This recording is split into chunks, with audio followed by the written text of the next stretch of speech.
سورہ النور آیت نمبر 23، 24، 25، 26 اور صفحہ نمبر 452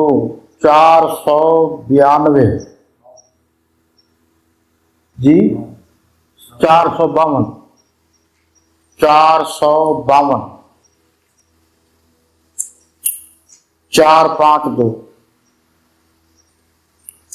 الحمدللہ وکفا وسلام علی عبادہ الذین اصطفیٰ اما بعد فاعوذ باللہ من الشیطان الرجیم بسم اللہ الرحمن الرحیم ان الذین یرمون المحصنات الغافلات المؤمنات لعنوا فی الدنیا والآخرہ ولہم عذاب عظیم یوم تشہد علیہم السنتہم وایدیہم وارجلہم بما کانوا یعملون یومئذ یوفیہم اللہ دینہم الحق ویعلمون ان اللہ هو الحق المبین الخبیثات للخبیثین والخبیثون للخبیثات والطیبات للطیبین والطیبون للطیبات اولئک مبرؤون مما یقولون لہم مغفرۃ ورزق کریم صدق اللہ مولانا العظیم۔ پہلے لفظی ترجمہ دیکھیے، بعد میں با محاورہ اور سلیس ترجمہ ہوگا۔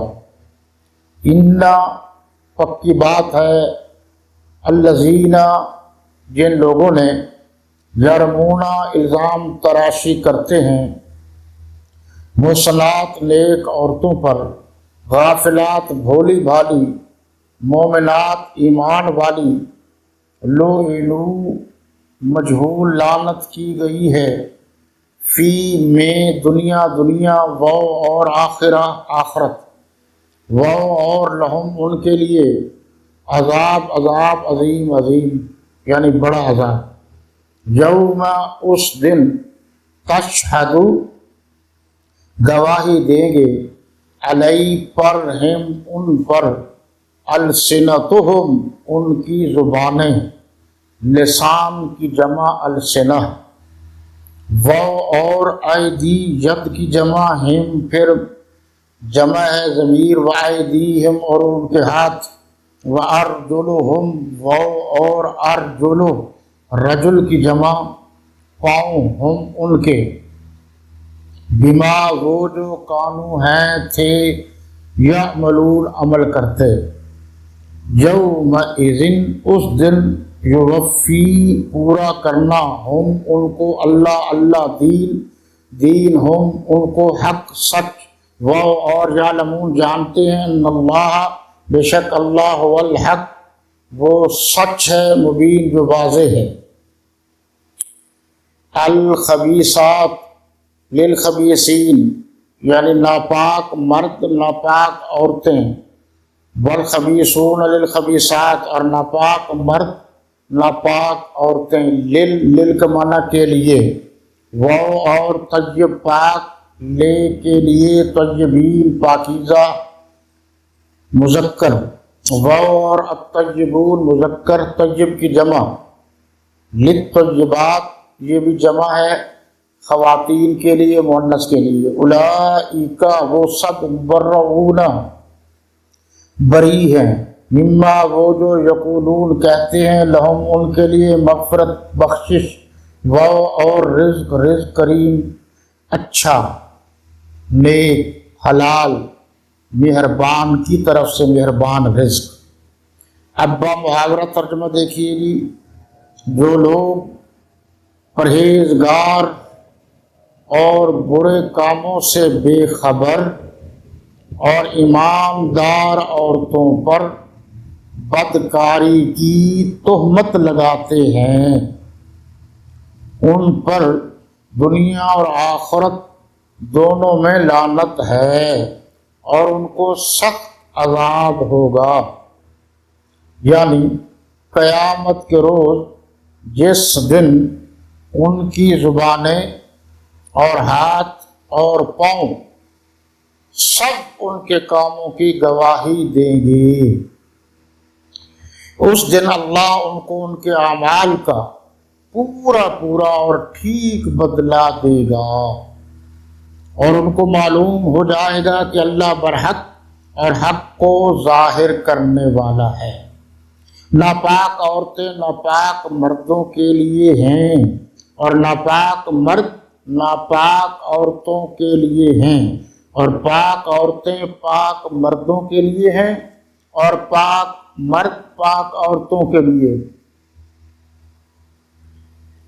یہ پاک لوگ ان بدگویوں کی باتوں سے بری ہیں، اور ان کے لیے بخشش اور نیک روزی ہے۔ بدگویوں جو برے الفاظ بدگوئی کرتے ہیں، گلے شکوے کرتے ہیں۔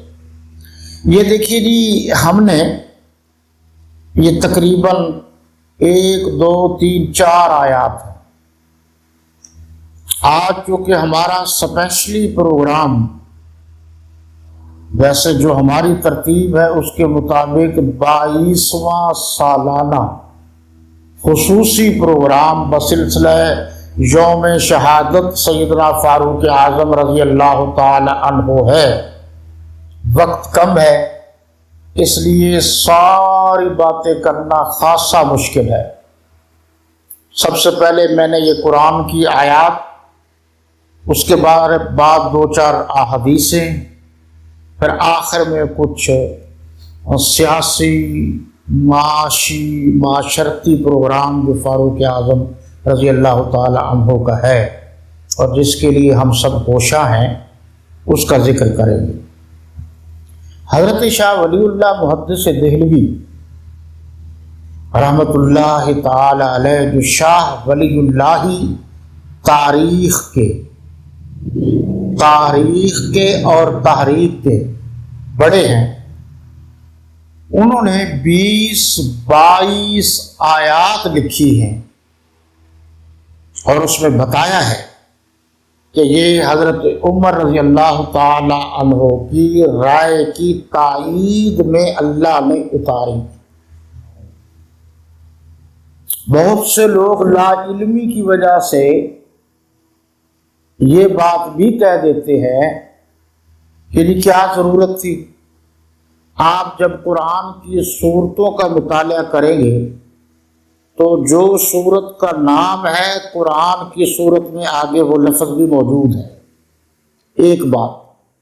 دوسری بات یہ ہے کہ اللہ تعالیٰ کو بعض مقامات پر کوئی چیز پسند آ جاتی ہے، بھا جاتی ہے، تو اللہ اپنے اس پسندیدگی کا اظہار قرآن کی صورت میں کر دیتے ہیں۔ مثلا ایک چیونٹی نے دوسری چیونٹیوں کو لشکر سے بچایا کہ روندی نہ جائے، یہ میری رعایا ہے، کہیں ان کو پتہ نہیں ہے، روندی نہ جائے، کچلی نہ جائے۔ اللہ کو چیونٹی کی یہ ادا اتنی پسند آئی کہ اللہ نے پوری سورت کا نام سورہ النمل رکھا، جس کا نام چیونٹی ہے۔ اسی طرح سورہ العنکبوت ہے، سورہ بقرہ ہے جس میں گائے کا ذکر ہے۔ جو اس میں ہے، میں نے صرف وہی عرض کرنا ہے، وقت نہیں ہے۔ اس طرح جو اللہ کو حضرت فاروق اعظم رضی اللہ تعالی عنہ کی ادا، آپ کا فرمان، جس موقع پر فرمان میں کہہ رہا ہوں وہ تو اللہ کے بندے ہیں نا، تو جو پسند آ گیا اللہ نے اس کا اظہار کیا ہے۔ وہ میں نے بتا دیا، کئی مقامات 22 کے قریب ہے، لیکن زیادہ تر جو معروف ہیں وہ 5-6 ہیں۔ سورہ البقرہ پارہ نمبر 1 کے آخر میں وَاتَّخِذُوا مِن مَّقَامِ إِبْرَاهِيمَ مُصَلًّى۔ اسی طرح جو قیدی گرفتار ہو کر آئے تھے اس کے بدلے پر بات ہوئی تھی، تو وہاں بھی اللہ نے فاروق اعظم رضی اللہ تعالیٰ عنہ کی بات کو باقیوں کی باتوں سے زیادہ پسند کیا۔ اسی طرح عبداللہ ابن ابی کا جو منافق کا جنازہ تھا، آپ صلی اللہ علیہ وسلم پڑھانے گئے، لیکن امام ثانی مولا ثانی سیدنا و مولانا و رفیقنا و حبیبنا امام المتقین قاتل المشرکین والمنافقین والمرتدین امیر المومنین خلیفۃ المسلمین والمسلمات خلیفۃ العصر خلیفہ امین اور خلیفہ عصر سیدنا و مولانا حضرت فاروق اعظم رضی اللہ تعالی عنہ نے فرمایا تھا کہ آپ ایسا کریں، تو حضور صلی اللہ علیہ وسلم نے فرمایا بالکل ٹھیک ہے، لیکن محبت کا تقاضا تھا، شفقت کا تقاضا تھا، اور آپ نے فرمایا آپ جذباتی باتیں کرتے ہیں۔ میرے نبی صلی اللہ علیہ وسلم نے جنازہ پڑھا دیا۔ قرآن نے کہا لا تصلی علی احد منہم مات ابدا ولا تقم علی قبرہ، کہ اللہ نے حکم دیا میرے نبی آپ کی شفقت، آپ کی محبت، آپ کی مودت، آپ کا ان سے انسانوں سے پیار اور محبت کا رشتہ یہ تو برحق ہے، لیکن آج کے بعد میرا حکم یہ ہے کہ آپ نے منافقین کا جنازہ نہیں پڑھانا۔ تو وہ تائید میں آ گئی بات۔ اب یہ بات جو میں نے آپ کو بتانی ہے وہ یہ ہے کہ حضور صلی اللہ علیہ وسلم، یہ غزوہ بنی المصطلق یہ 6 ہجری کا واقعہ ہے۔ ذات رسالت صلی اللہ علیہ وسلم جب جنگ سے فارغ ہوئے، تشریف لائے واپس، تو سیدہ طیبہ طاہرہ مطہرہ راشدہ مرشدہ مخدومۃ المسلمین والمسلمات، مخدومہ کائنات حضرت سیدہ عائشہ رضی اللہ تعالی عنہا اپنی ضرورت کے لیے باہر گئی ہوئی تھی، واپس آئیں تو دیکھا کہ وہاں کچھ بھی نہیں، وہ اونٹ وغیرہ جو سامان وغیرہ وہ سارے جا چکے تھے، جگہ خالی تھی۔ تو آپ جانتے ہیں سیدہ عائشہ آخری درجے کی ذہانت، فطانت، ذکاوت کی بادشاہ تھی۔ حضرت امیر معاویہ رضی اللہ تعالی عنہ نے ایک دفعہ فرمایا کہ خطابت، نیابت، الفاظ کا چناؤ، فصاحت، بلاغت خواتین میں سیدہ عائشہ رضی اللہ تعالی عنہ پر خطا ہے۔ حضرت فاروق اعظم رضی اللہ تعالی عنہ نے فرمایا علموا نساءکم سورۃ النور، تو ہم اپنے عورتوں کو سورہ نور سکھاؤ، اس میں عورتوں کے مسائل بھی ہیں اور باقی چیزیں بھی ہیں۔ سیدہ وہیں آرام کرنے لگ گئیں، یعنی وہیں اپنے اوپر چادر اوڑھی تو لیٹ گئی۔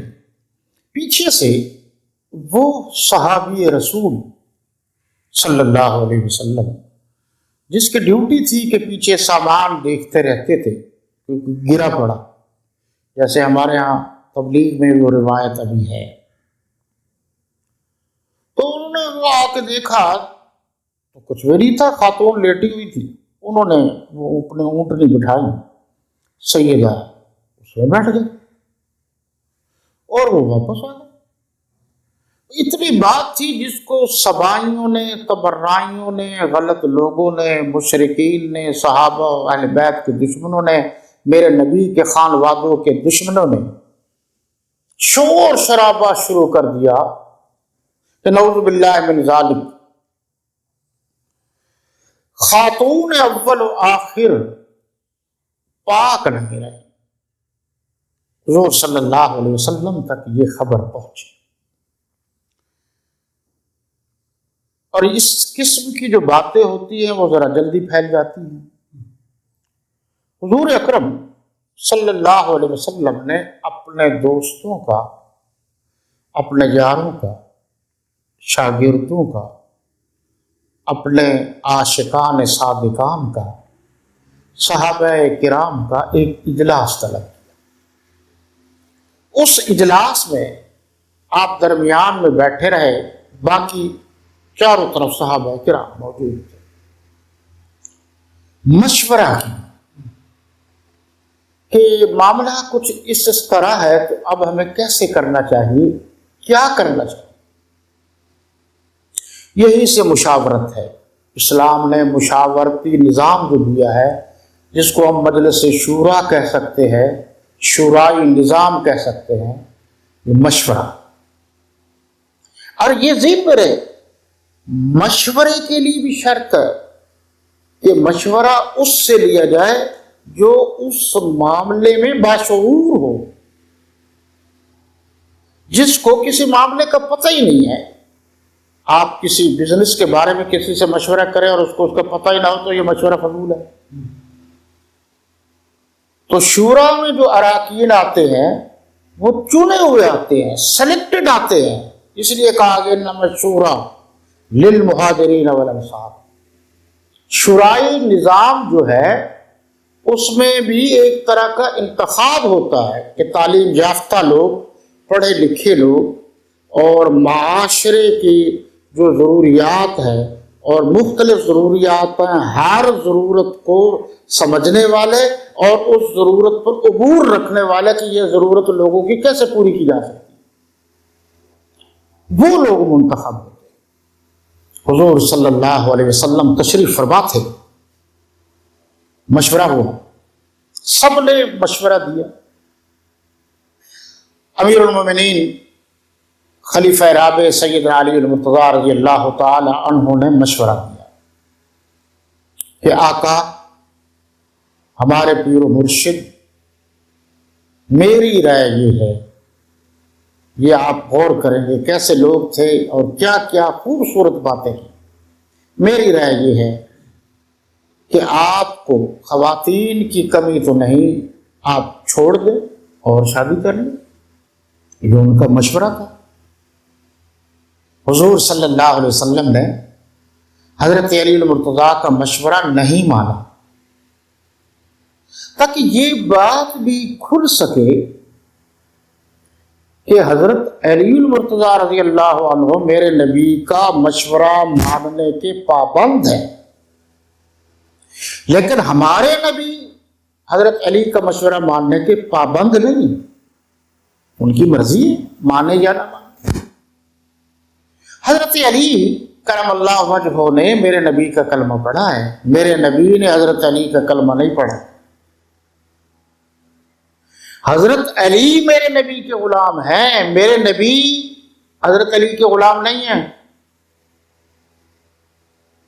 اور آپ جانتے ہیں حضور صلی اللہ علیہ وسلم کی چھوٹی اہلیہ جن کا میں ذکر کر رہا ہوں، سیدہ عائشہ رضی اللہ تعالیٰ عنہ، اور حضور اکرم صلی اللہ علیہ وسلم کی چھوٹی بیٹی سیدہ فاطمہ الزہرا رضی اللہ تعالیٰ عنہ، وہ حضور صلی اللہ علیہ وسلم کی نور العین تھی، لخت جگر تھی، حضور صلی اللہ علیہ وسلم کے جگر کا ٹکڑا تھا، حضور صلی اللہ علیہ وسلم کی آنکھوں کی ٹھنڈک تھی، لاڈلی بیٹی تھی، چھوٹی بیٹی تھی۔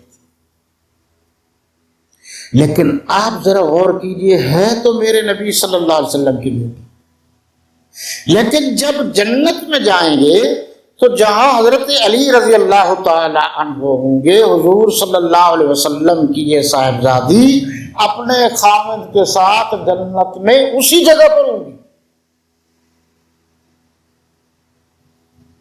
اور جہاں ام المومنین سیدہ عائشہ الصدیقہ سلام اللہ علیہا ہوں گی، اور وہ اپنے رفیق حیات سیدنا و مولانا و ملجانا و ماوانا حضور اکرم صلی اللہ علیہ وسلم کے ساتھ ہوگی، کیونکہ نیک بیوی نیک خاوند کے ساتھ ہوگی۔ حضرت مفتی صاحب آگے تشریف لے آئے، اگر آپ پہلے بتاتے تو ہم ذرا زیادہ اہتمام کرتے، آپ تشریف لے آئے۔ ہمارے جامعہ قاسم العلوم ملتان کے سب سے بڑے مفتی ہیں کیونکہ ہماری ان سے دوستی ہے، یارانہ ہے، انہوں نے محبت کا اظہار کیا ہے اور بغیر مجھے بتائے تشریف لے آئے ہیں، اور اگر بتا کر آتے تو میں زیادہ اہتمام کرتا۔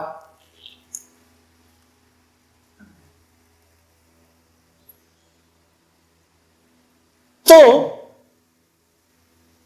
آپ ذرا اس پر غور کریں کہ حضور صلی اللہ علیہ وسلم کی بیٹی اپنے خامد حضرت علی المرتضیٰ کے ساتھ جنت میں ہوں گی، جو ان کا مقام ہوگا اللہ کی طرف سے بڑا اعلیٰ مقام، اور حضرت صدیق اکبر کی بیٹی وہاں ہوں گی جو حضور صلی اللہ علیہ وسلم ہوں گی۔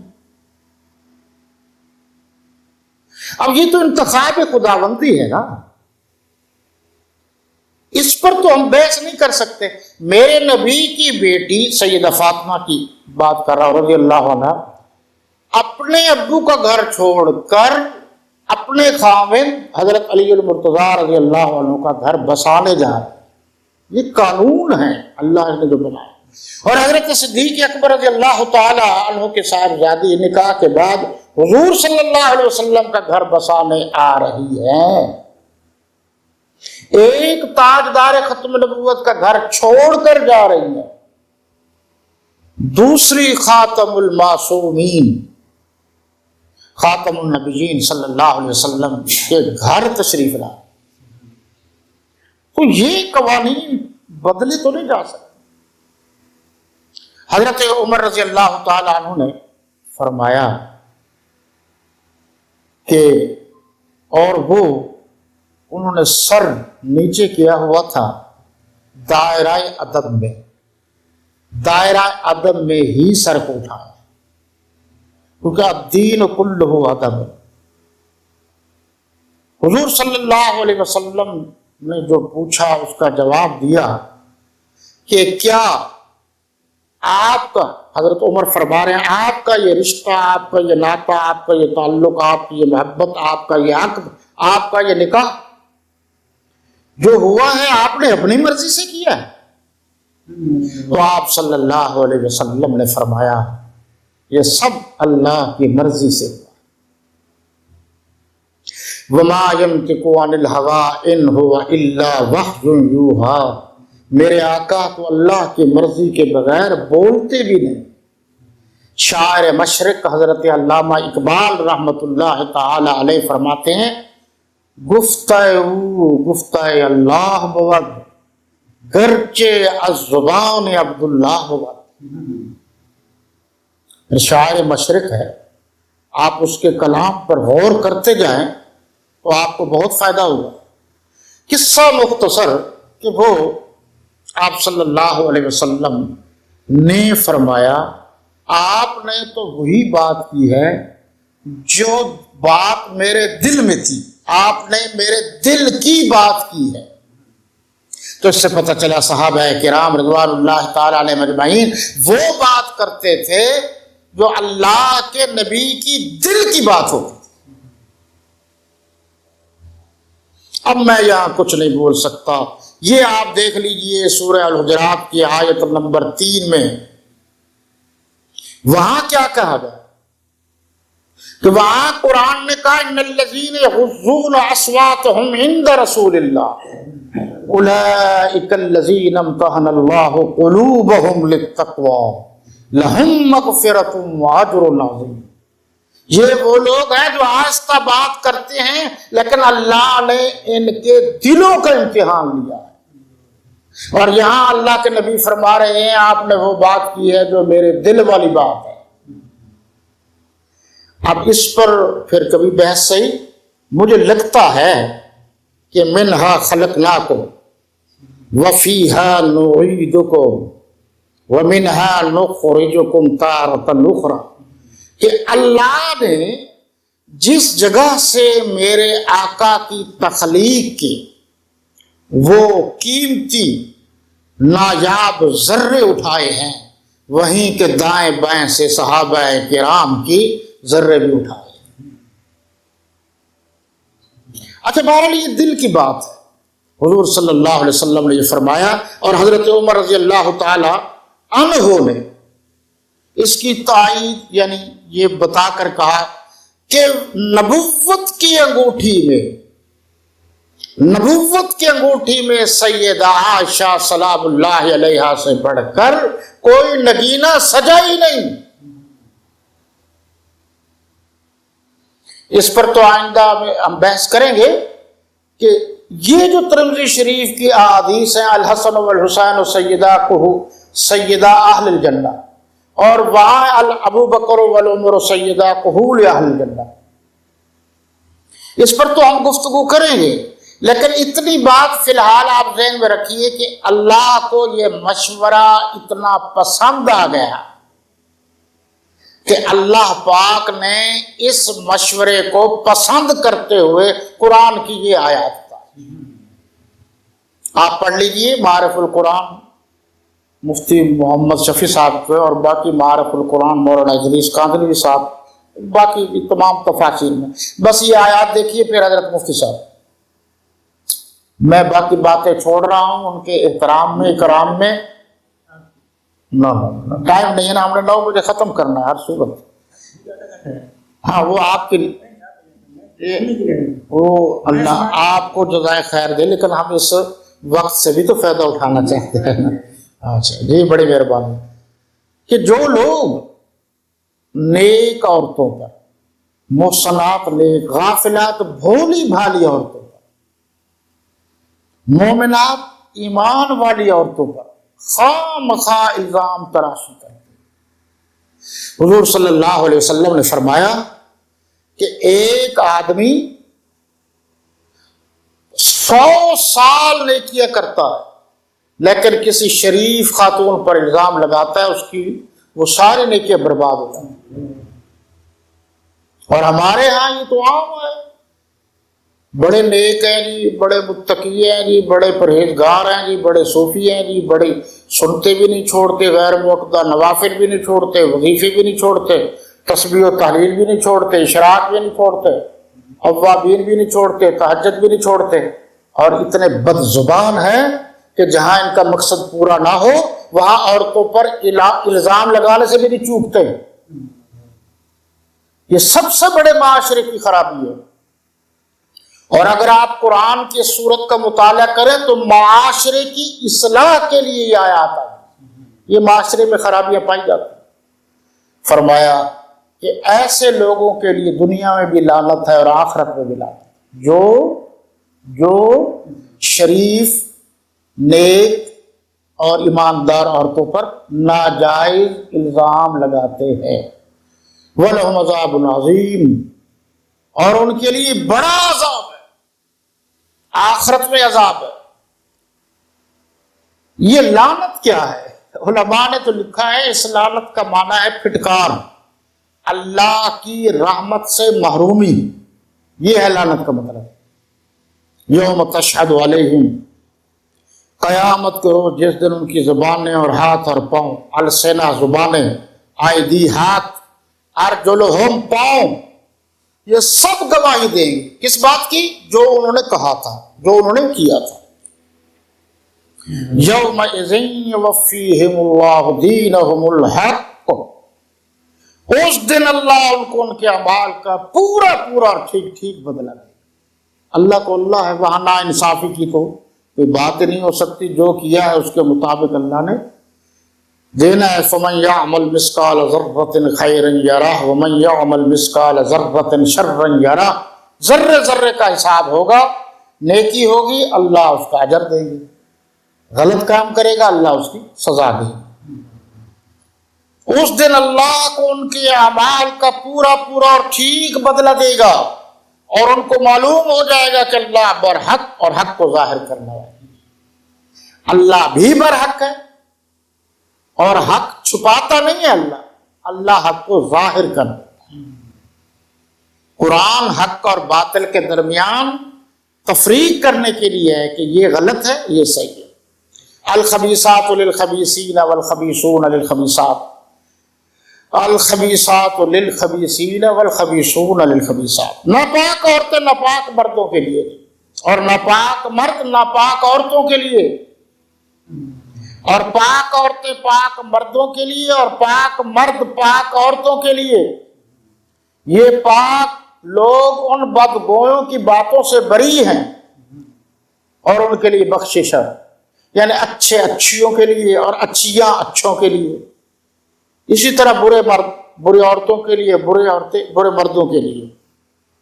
یہ وقت نہیں ہے، میں زیادہ تشریح میں نہیں جانا چاہتا. یہ دیکھیے جی میرے پاس آپ کی معلومات میں تو ہوگا، اس وقت پاکستان کے قانون کے مطابق مفتی اعظم پاکستان کون ہے؟ اس وقت پاکستان کا پہلا مفتی اعظم پاکستان باضابطہ قانون کی بات کر رہا ہے، وہ مفتی محمد شفیع تھے، دیوبندی کراچی والے رحمۃ اللہ تعالی. اور ان کے بعد ان کے بڑے بیٹے، ان کا نام تھا مفتی اعظم پاکستان مفتی محمد رفیع عثمانی رحمۃ اللہ تعالی علیہ. آپ کو یہ تھوڑی تھوڑی باتیں یاد ہونی چاہیے کہ ہمارے ملک کے قانون کے بعد مطابق ہے کون مفتی اعظم پاکستان. اور آپ کو یہ بھی پتہ ہونا چاہیے کہ پاکستان کے قانون کے مطابق متفق علیہ ترجمہ قرآن جو سرکاری اداروں میں پیش کیا جاتا ہے وہ کس کا ترجمہ ہے؟ تو میں بتائے دیتا ہوں، حضرت مولانا قاری فتح محمد خان جلندری کا ترجمہ ہے، جو سرکاری اداروں میں تلاوت کے بعد ترجمہ پیش کیا جاتا ہے وہ انہی کا ترجمہ ہے. میرے پاس وہی ہے جو آپ کے سامنے ہے. تو اس وقت تو میری ناقص معلومات کے مطابق مفتی اعظم پاکستان حضرت مولانا مفتی محمد تقی عثمانی رحمۃ اللہ مدد اللہ العلی ہیں قانون کے مطابق. یہ ان کی جناب تفسیر ہے مختصر ترجمہ قرآن، آسان ترجمہ قرآن. اس میں انہوں نے لکھا ہے، بڑی خوبصورت بات بتائی کہ اشارہ فرما دیا گیا کہ اس کائنات میں نبی کریم صلی اللہ علیہ وسلم سے زیادہ پاک باز شخصیت کا تصور بھی نہیں کیا جا سکتا. زیادہ پاک باز شخصیت کا تصور بھی نہیں کیا جا سکتا. چنانچہ اس اصول کے تحت یہ ممکن ہی نہیں تھا، اس اصول کے تحت یہ ممکن ہی نہیں تھا کہ اللہ تعالیٰ آپ کی زوجیت میں کسی ایسی خاتون کو لائے جو معاذ اللہ پاک باز نہ ہو. کوئی شخص اس بات پر غور کر لیتا تو اس پر اس تہمت کی حقیقت واضح ہو جاتی. اب آخری حوالہ جی، اور یہ دیکھیے جی، یہ ہمارے قبلہ مفتی محمد شفیع صاحب جو ان کے یعنی جو سابقہ میں نے حوالہ پیش کیا ہے ان کے والد تھے اور اس دنیا میں اب نہیں ہے. تو یہ مفتی اعظم پاکستان ہے.